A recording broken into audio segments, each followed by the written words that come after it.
Assalamualaikum warahmatullahi wabarakatuh.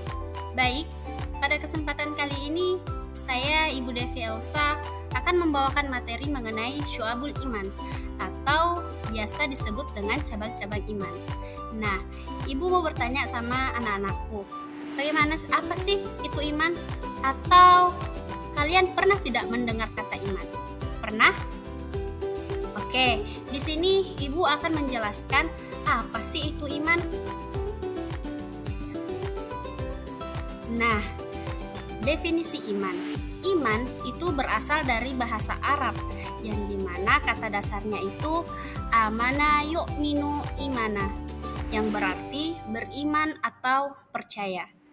Adapun definisi iman menurut bahasa yaitu kepercayaan. Nah, keyakinan, ketetapan atau keteguhan hati. Menurut Imam Syafi'i dalam sebuah kitab yang berjudul mengatakan, sesungguhnya yang disebut dengan iman adalah suatu ucapan atau perbuatan dari suatu niat, di mana tidak sempurnanya salah satunya jika tidak bersamaan dengan yang lain. Oke, lanjut. Kedua yaitu definisi syu'abul iman.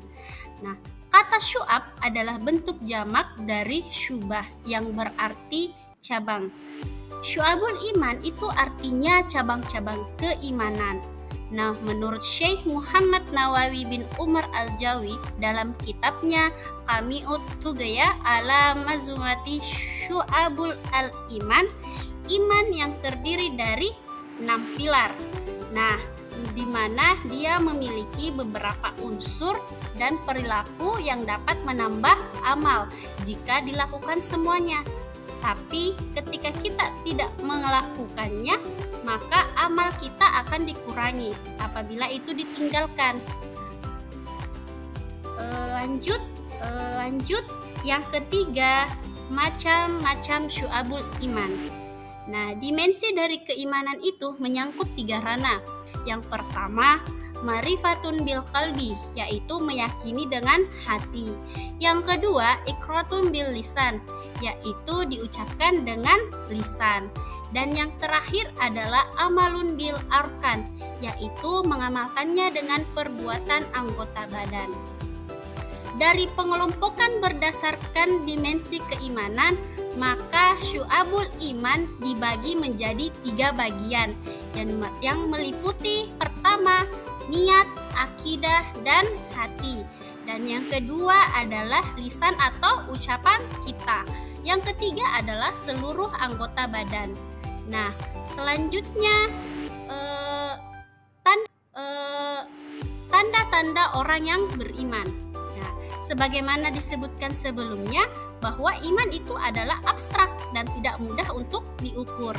Nah, pada umumnya, nilai-nilai keimanan seseorang itu akan nampak dan dalam bentuk tingkah laku kita atau kebiasaan kita.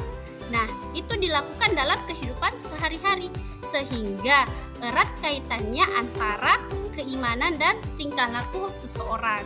Di mana semakin baik kualitas kita, maka akan semakin baik pula perilaku kita. Kemudian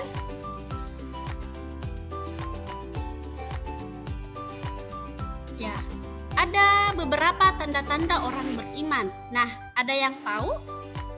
Oke, Ibu akan menjelaskan tanda-tanda orang beriman. Yang pertama, jika mendengar nama Allah, maka bergetar hatinya. Dan jika dibacakan ayat Al-Quran, maka bergejolak hatinya untuk segera mengamalkannya. Dan yang kedua, yaitu senantiasa bertawakal setelah bekerja keras dan berdoa kepada Allah Subhanahu wa taala. Hal ini sudah dijelaskan dalam Quran surah At-Taghabun ayat 13 yang dimana terjemahannya, dialah Allah Subhanahu wa taala, tidak ada Tuhan selain Dia, dan hendaklah orang-orang mukmin bertawakal kepada Allah. Dan yang ketiga adalah selalu tertib dalam menegakkan dan menjalankan sholatnya. Dan yang keempat yaitu menafkahkan sebagian rezeki dan hartanya di jalan Allah, di mana ketika kita seorang muslim itu senantiasa membagikan rezekinya kepada orang yang membutuhkan. Dan yang kelima adalah menghindari perkataan yang tidak berguna. Kemudian selanjutnya memelihara amanah dan menepati janji. Seorang mukmin akan senantiasa memegang amanah dan menepati janji yang telah dibuatnya, serta tidak akan berkhianat kepada siapapun yang mempercayainya.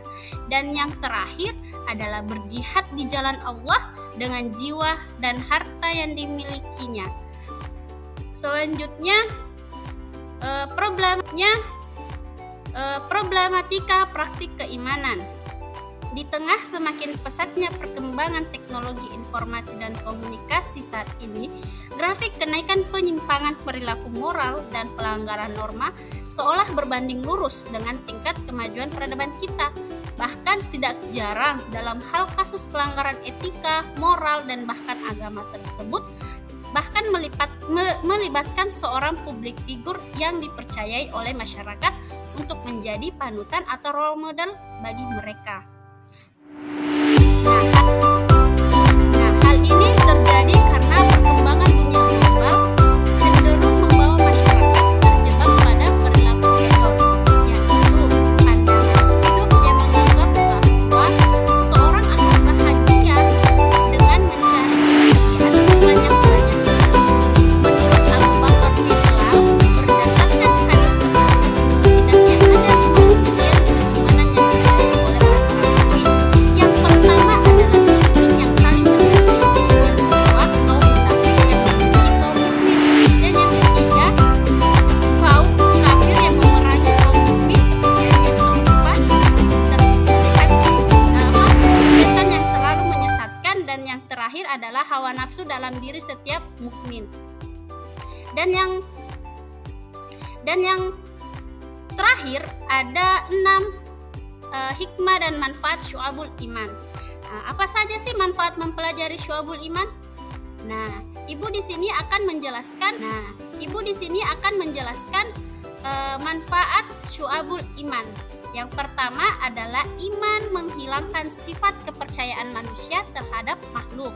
Yang kedua, iman menanamkan sikap tidak takut menghadapi kematian. Yang ketiga, iman akan membuat seorang mukmin memiliki jiwa yang tenang. 4. Iman mewujudkan kehidupan yang lebih baik dan berkualitas. 5. Iman menumbuhkan sikap ikhlas. 6. Iman mendatangkan keberuntungan. Dan yang terakhir, iman mencegah penyakit jasmani dan rohani. Sampai sini Ibu sudah menjelaskan materi tentang syu'abul iman. Semoga anak-anakku bisa